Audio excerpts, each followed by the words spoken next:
Alright. I think we're good to... Need a secondary weapon out.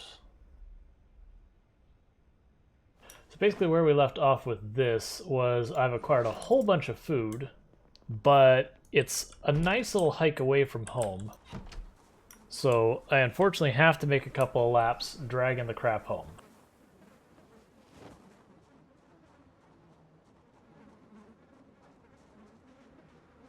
Oh, 1 second.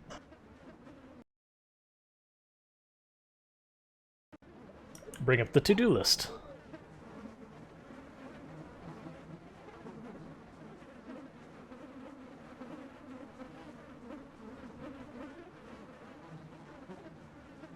Alright, it's going to be nighttime, so we are going to follow the road, so I'm not cutting across the field and getting cut off.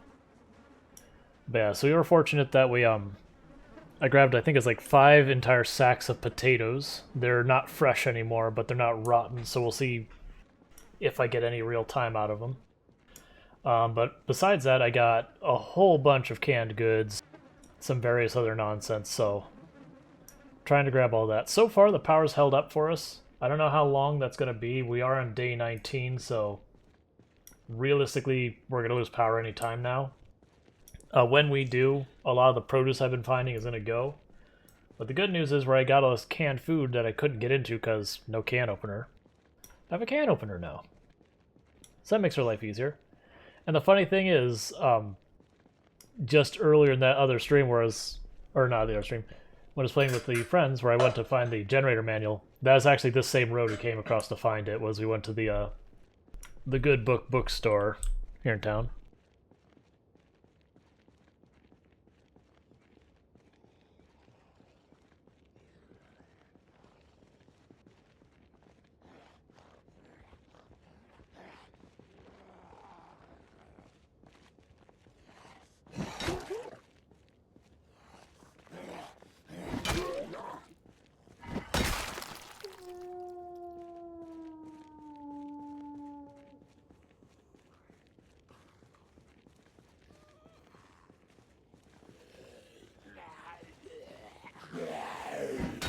Saying goodnight to my wife in the middle of that.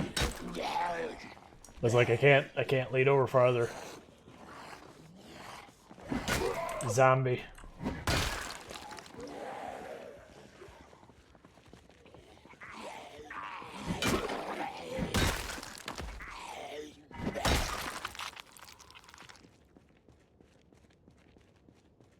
Okay. So yeah, unfortunately... Oh, we are basically out of stamina. What am I doing? Okay. Luckily I noticed that before we hit moderate exertion, so we can keep fighting with the knife. But... I would have rather have had more stamina. I guess when we left off, I didn't have all my stamina recover when we switched to multiplayer.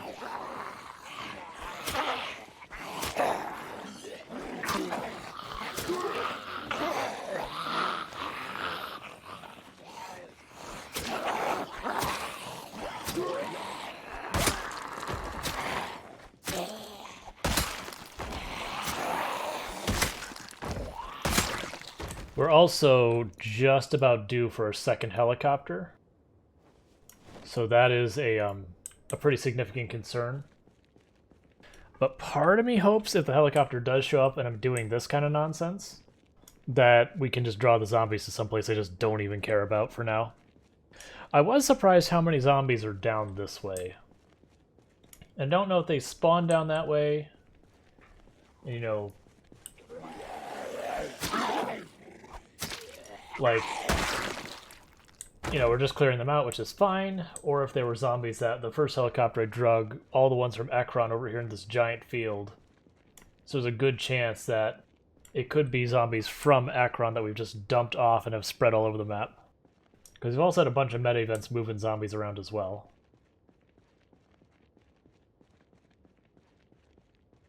Oh, right, we're going to have a whole bunch of zombies in this field. I forgot about that.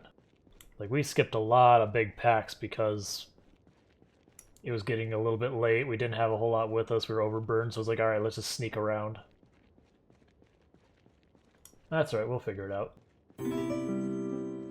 Thank you for the follow, General Bapple, welcome to the stream. It's also going to be tough to see this dirt road in the dark.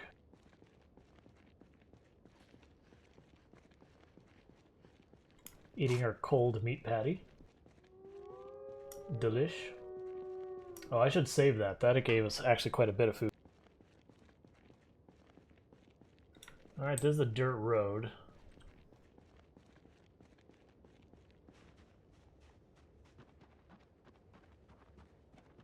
This is not a smart idea.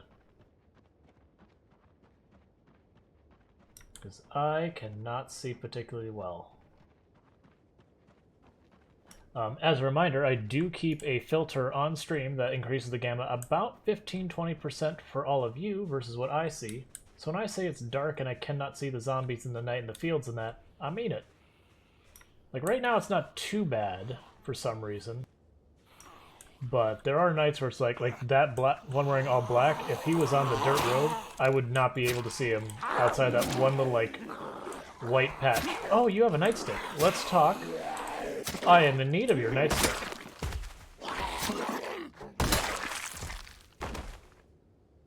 I will be taking that. I don't want your gun, but I do want the bullets, if you do not mind.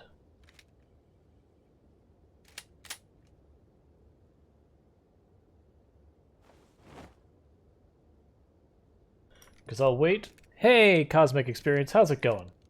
Because I'll wait to worry about having the gun when I find a 9mm with a red dot and a laser sight. Or at least is in good shape.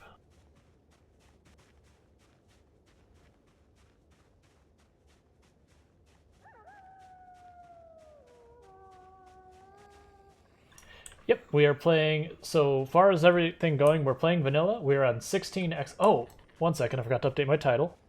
Give me 1 second. Okay, title has been corrected. Now how's it going, Samurai Ninja Master? But yeah, we're doing our 16x pop, no respawns, multiple helicopters, with the goal of wiping out the map. Awesome, I got her before the other one technically aggroed. I was hoping to get the execution, but once you've aggroed 2, your character will not use the execution animation with the knives. Spears, on the other hand, they will if they, if there's enough gap between you and the next zombie.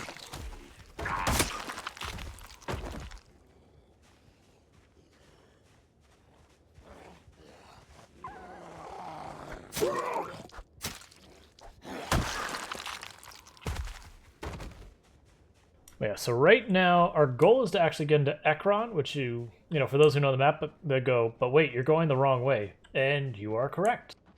I about ran out of food I could eat. I have managed to get the food. Unfortunately, I've got to haul the food back home, and it's more than I can carry in one trip, so I'm hauling food and killing zombies. I would be killing more of these big packs here, but it's nighttime and I cannot see well, so I'm trying not to fight all... The problem is I can't see well because it's so dark. So I'm trying to not fight the big groups of zombies. There's another group there. I guess we just keep clearing along the road. And just deal with it.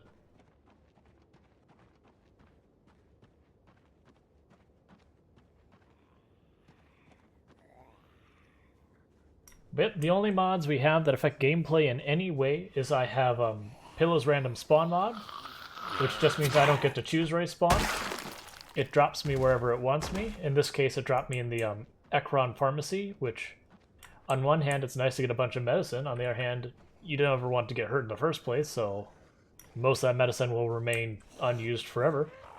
But it didn't really give me much in the way of weapons. It gave me some canned goods to work with, but it wasn't a particularly, windfall of stuff.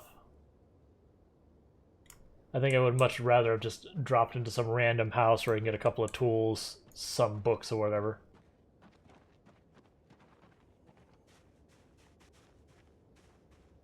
Hey, buddy. Notice me? Notice me? I'm right here. There you go. I don't want to fight you by the trees. By the trees where the bad things happen. We pushed him, which means they're probably aggroed on someone else. There they are.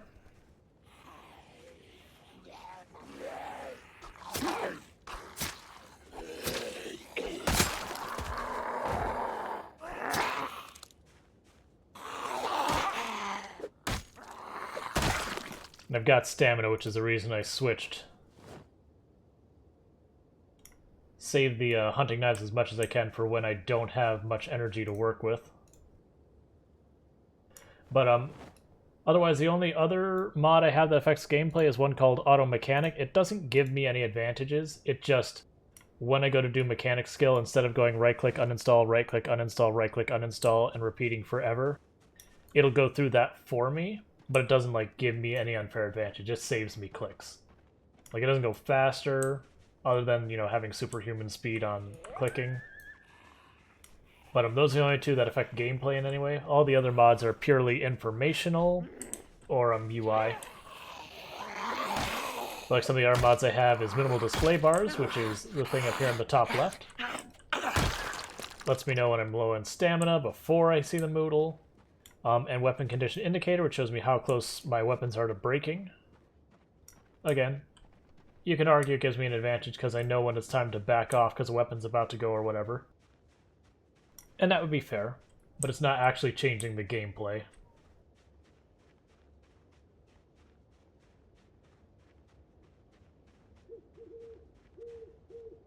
Alright, we're getting close to when the sun comes up and I can actually see better.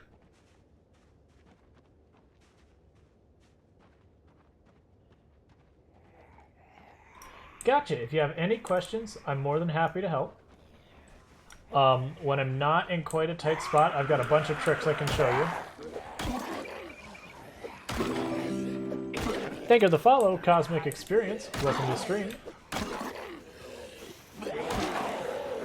At the moment, I'm trying to draw the zombies back in the way we came, because that's the way I know there aren't zombies.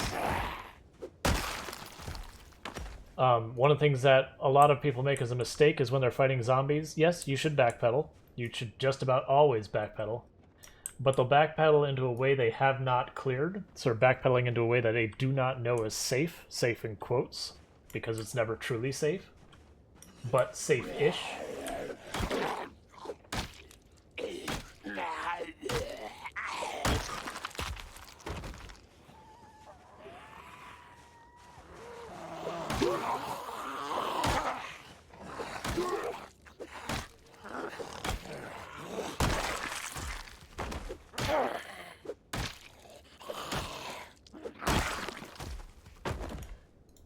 But yeah, if you're not familiar with the advantage of knocking down zombies and everything, I can show you that here in a minute if I get a zombie willing to cooperate. I'm being a little careful at the moment, because I am out in the middle of an area I have not really cleared well, and I don't like doing that. I am very much of the mindset, see a zombie, kill a zombie. The zombie that isn't there is the zombie that can't hurt you.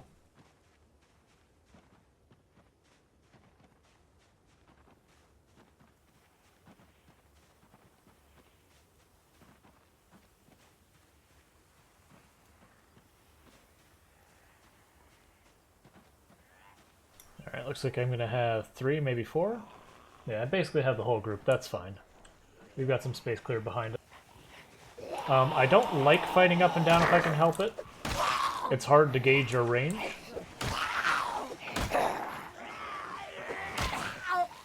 That said, as you play, you learn to just deal with whatever the game puts your way and adapt.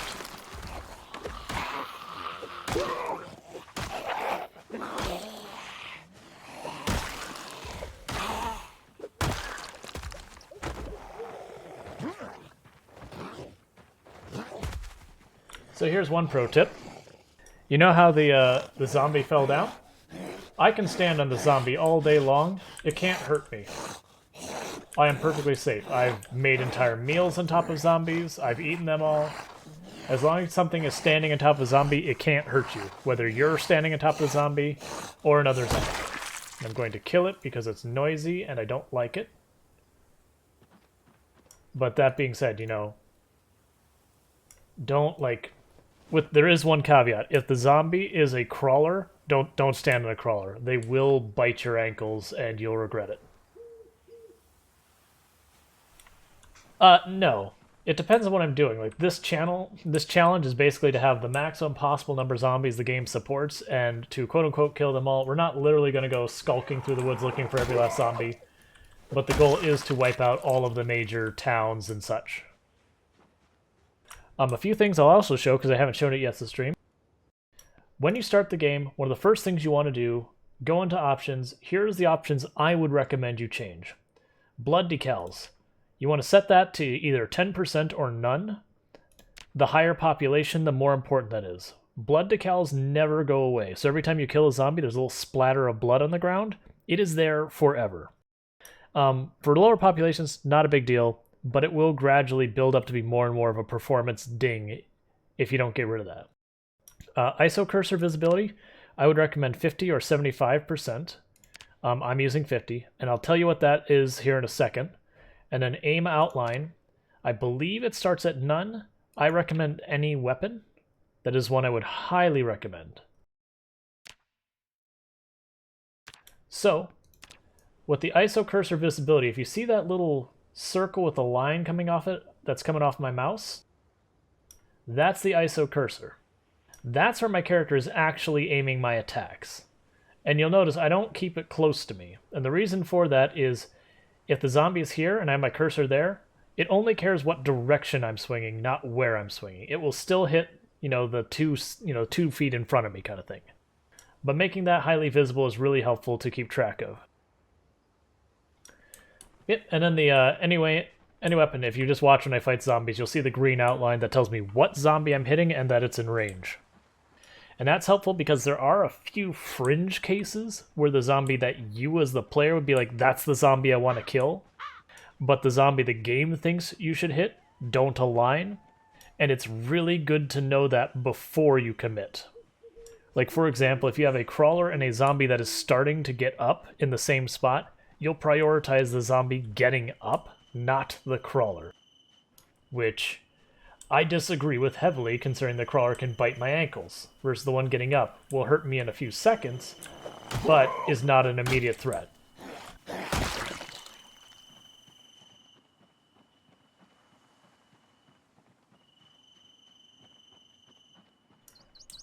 Another thing that's a good lesson is the moodles in the top right. Almost all of the moodles that are in red are bad. Usually the first phase, like where it's that very light red on the back, usually doesn't come with a penalty yet. Some exceptions apply. But when you go a step higher, almost all of them somehow penalize you in a meaningful way. And some of them are very harsh. Like exertion, which is the one that a lot of people, it's jokingly like, be afraid of exertion, it's the real enemy in the game. That's because it's a damage penalty, but it's not like 5-10%. It's like 20-30% for the first level of being exerted, moderate exertion, and it just gets worse. At like full tiredness, full exertion, you're doing like 1% of the damage you would otherwise do. So, when you start seeing red up here, it's time to back off and get out of the fight as best you can.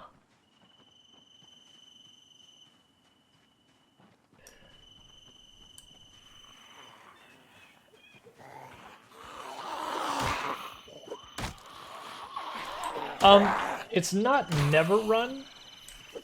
I would argue it's only run with purpose. If I don't have a reason to be running, like a very specific need, don't run. Because running just makes you exerted. So like where I had this long trek, a lot of people would be, oh, I want to run and get there faster. No, you really don't. Because with running, the air, like walking around and making a bit of noise in this like area around me, running it's like that much larger. So I'm just more likely to draw more zombies to myself. It also makes you hot and sweaty, which means you're dehydrating faster.